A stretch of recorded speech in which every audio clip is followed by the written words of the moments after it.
আপনি একবার চিন্তা করে দেখুন যে জার্মানিকে ব্রাজিল এখনও 2014 সালের পর থেকে বাঘের মতো বয় করে, সেই জার্মানিকে ইকুয়েডর 2-1 গোলে হারিয়ে নক আউট হবে এখন ইকুয়েডর। কারণ মূল কথা হলো এই যে গত তৃতীয় রাউন্ডের যে গ্রুপ পর্বের যে শেষ ম্যাচ ছিল ব্রাজিল বনাম স্কটল্যান্ড, সেখানে হারলে কিন্তু জার্মানি জিতলে জাপানের সাথে, তখন স্কটল্যান্ডের বিপক্ষে ব্রাজিলের বাংলাদেশি ভক্তরা সবাই মনে করছিল ব্রাজিল হেরে যাবে।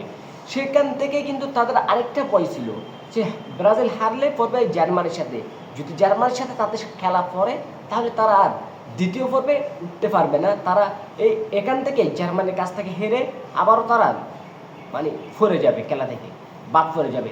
কিন্তু সেটা হলো না, তারা স্কটল্যান্ডকে 3-0 গোলে হারিয়ে তারা এখন নক আউট পাবে এবং তারা তাদের সামনে পরবর্তী ম্যাচ চলবে জাপানের সঙ্গে।